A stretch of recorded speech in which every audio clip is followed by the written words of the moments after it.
It's the end of August and I'm no longer in my book slump. So that means we get to have a reading wrap up month again. Yay! Can you tell I'm very excited for this one because I truly am over the moon excited to be talking to you about my books, mate. I'm so excited. Don't know why I've adopted a British accent. Just kind of happened, mate. Just kind of happened. Yeah, I really don't know what to tell you. When I get excited, sometimes random accents come out and I don't really know exactly what they mean.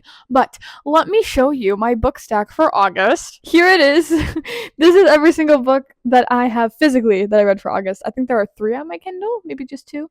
There's 2 on my Kindle that I read as well. But these are 11 of the 13 books that I read in August, and I'm very excited to talk about them with you today. But as always, we are going to start with talking about the statistics for this month because it's like my favorite thing to do. Like I said, I read 13 books in the month of August, 7 of which were on my seasonal TBR because I haven't been making a month TBR just because of my reading slump, and then 2 of which were on my yearly TBR, which is very exciting. I take it back, only one of these were on my 2024 TBR. I don't know why I thought ACOTAR was. It wasn't. Out of those books, 1 of them were from the library, 2 of them I read on my Kindle, 4 of them were from my physical collection, and 6 of them I listened to as audiobooks. As for ratings, I gave out 1 DNF, 4 2 stars, 2 2.5 stars, 4 3 stars, 1 3.5 star, and then 1 5-star read. This gave me an average of 2.57 stars per book. And then finally, we have our pages. The shortest book that I read was 81 pages, and the longest was 468. I read a total of 3,558 pages this month with an average of 273.7 per book. But now that we've done the wonderful little statistics, let's talk about each and every book in its entirety. The first book that I picked up in August was Daughter of the Siren Queen by Tricia Levenseller. This is the second book in that trilogy, the first one being Daughter of the Pirate King, and then I believe the last one being Vengeance of the Pirate Queen. But this is the second one. This is the one smack dab in the middle, you know, book number 2, and I loved it a lot. I picked up the first book literally just looking for a witty banter book, and this is the exact same vibe. I just wanted something witty, something banter that still had a little bit of adventure in it, and this is exactly that. I obviously can't tell you a whole lot plot-wise just because it is, you know, smack dab in the middle of a series, but it is pretty good. I don't think I hated anything about it, but I don't know. I think I liked it about the same as the first one. I can't remember exactly. It's been quite a while and I'm not really good at remembering what I read. But in the end, I gave this book 3.5 out of 5 stars. I would recommend it. It was very cute and I love it so much. The next book that I picked up was Fire and Ice by Shannon Hale. This is the 4th Spirit Animals book, and honestly, like the beginning of the series, the first 3 that I read in July. Was that July? Yeah, July. It's nothing fancy. It really isn't. I gave this book 2 out of 5 stars. I listened to it as an audiobook, and I really just read it to get it out of my middle school TBR that I've been carrying around since I was like 12. It's been like 6 years. I'm trying to read middle school books, and that's exactly what this is. It's nothing fancy. You can skip it. Next up, we have the 5th Spirit Animals book, which is Against the Tide by T. Sutherland, and really same concept. Like I said when we were talking about this in July, every single book, it kind of repeats the second half of book 1, except for the last book, obviously, which is a little bit different. Not that interesting. You really don't need to read the series. Once again, 2 out of 5 stars. Guys, surprise, I have another Spirit Animals book.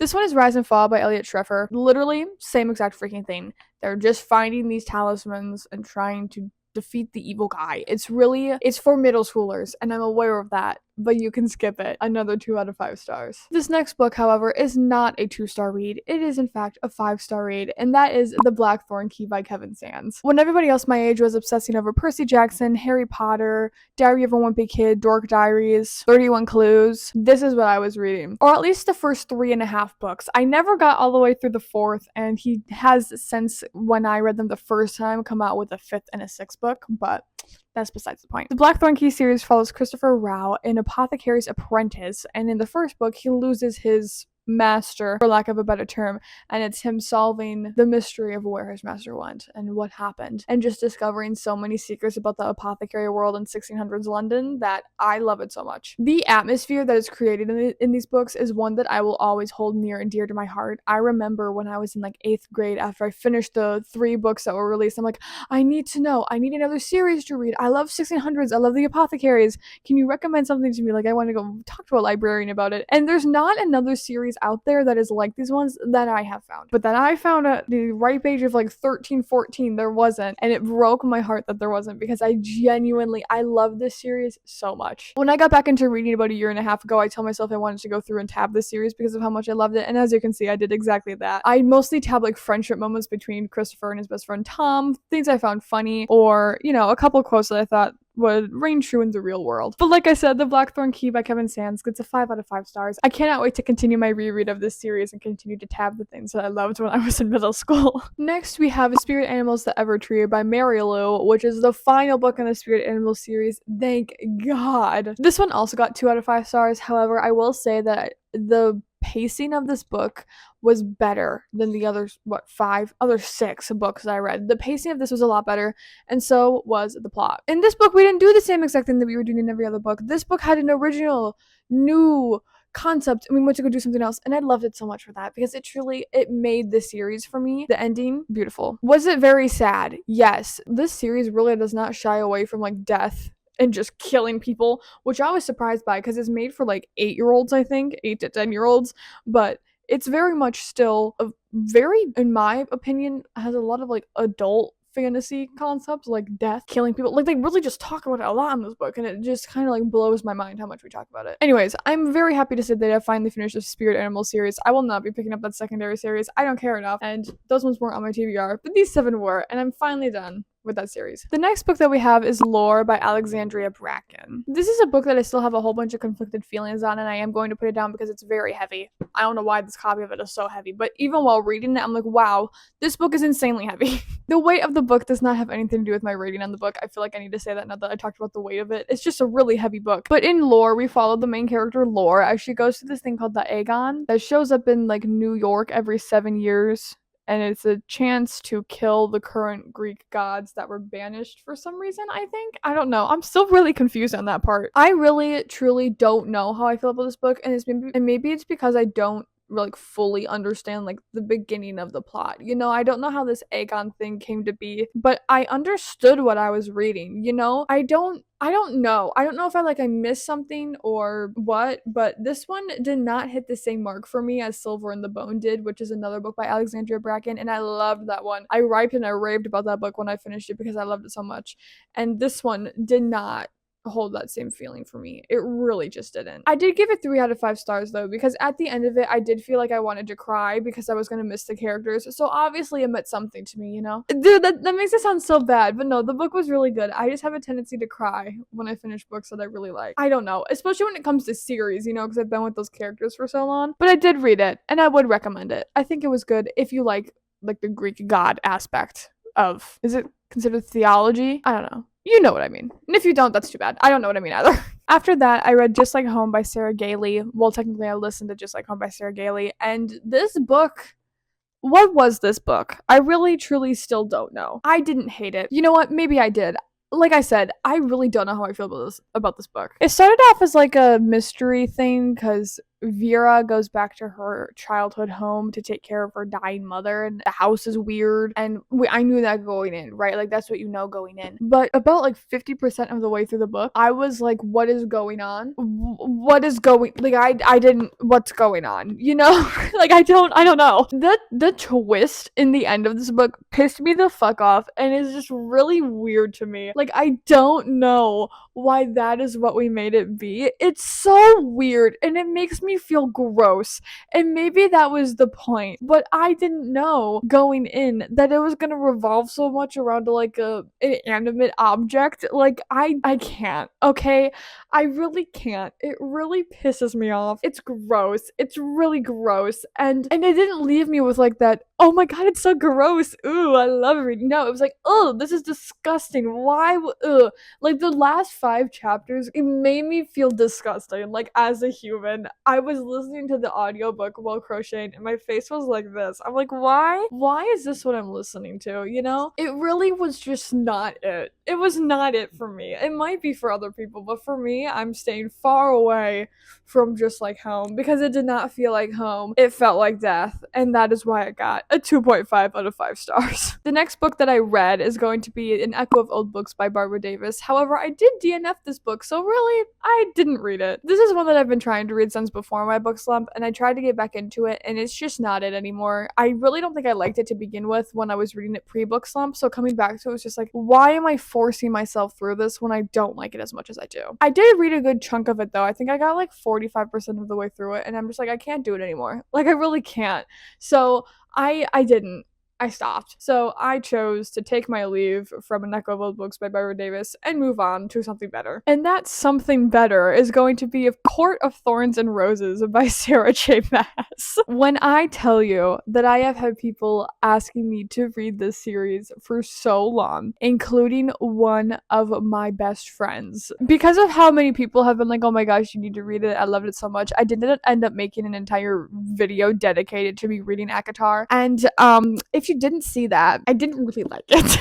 I didn't. As much as it pains me to say that I didn't like ACOTAR, it really just was not a right fit book for me personally. Going into it, I was expecting this like entire new plot, something I've never seen before in fantasy, with like elements that I've never seen before, and just like opening a whole new door to what fantasy could be as a genre.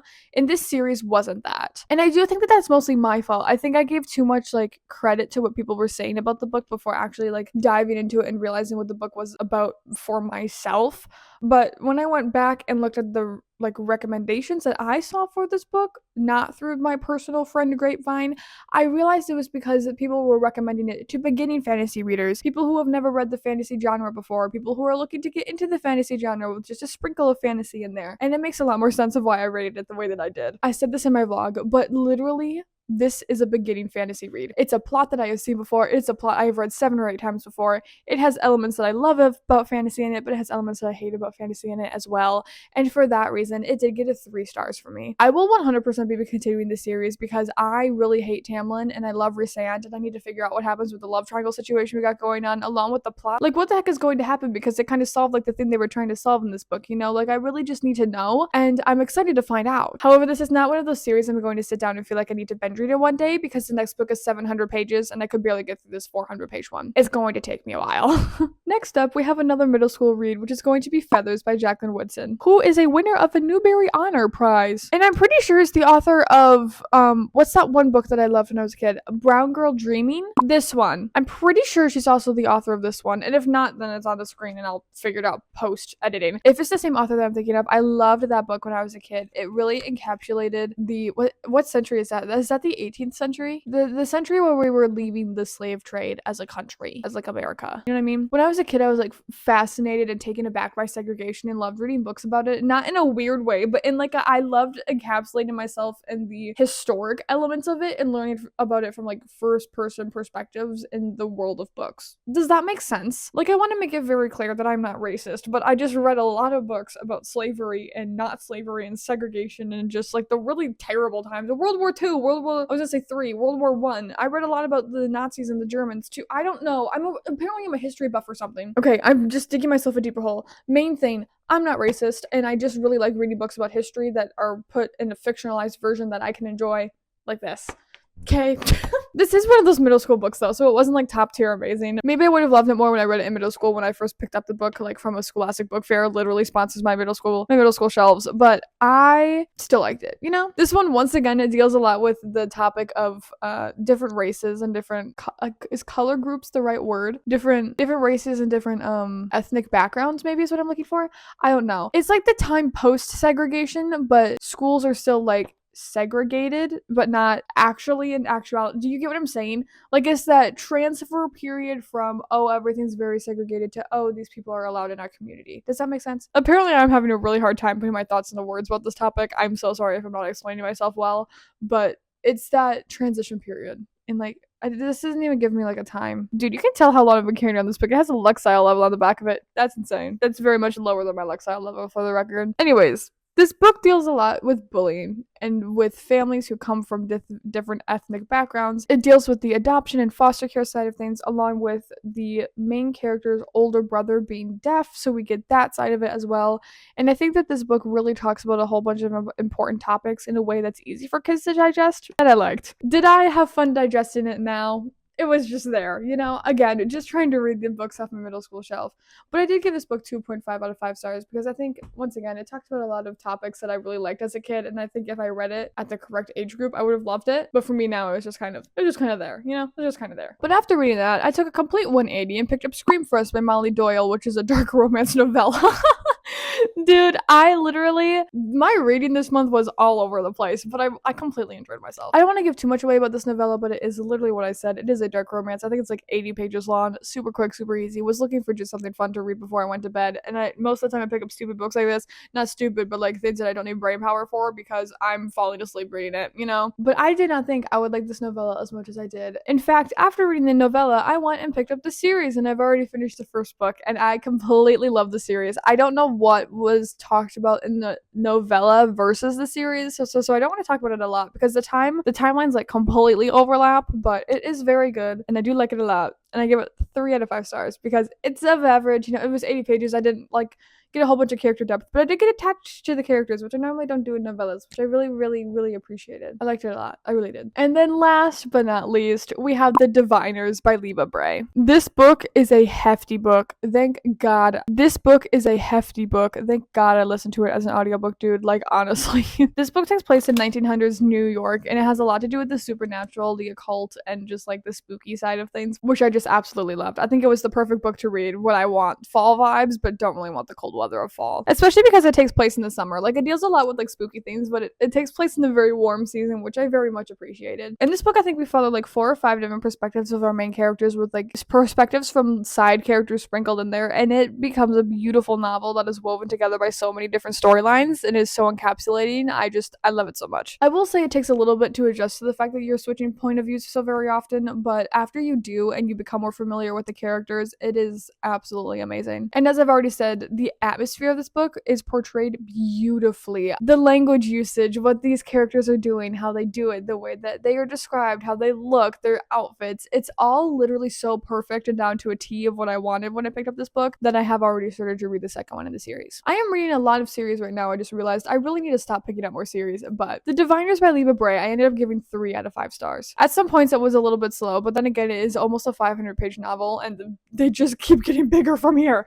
So, you know, could be my own fault for picking up a really big book. However, I don't feel like anything that happened was not necessary. I feel like the progression was very nice, but just with so much information you get in this book, it can be a little bit overwhelming, but I did still really like it. But yeah, with that is every single book that I read in August. I cannot believe that I read 13 books cover to cover. It's kind of insane. Thank you all so much for being here and listening to me talk about my books. I have a whole lot of fun telling you about them, and I hope that you have a whole lot of fun listening to me talk about them and get some good book recommendations in the process. Let me know how your August reading went. Was there good books? Were there bad books? Were there of average? Are you never picking up a book again? What's going on? You know, tell me about your books. I love to hear. But until next Wednesday, I hope that you have a whole bunch of fun in your book worlds, just as I have a whole bunch of fun in mine. Thank you again so much for joining me, and I cannot wait until next time. Bye!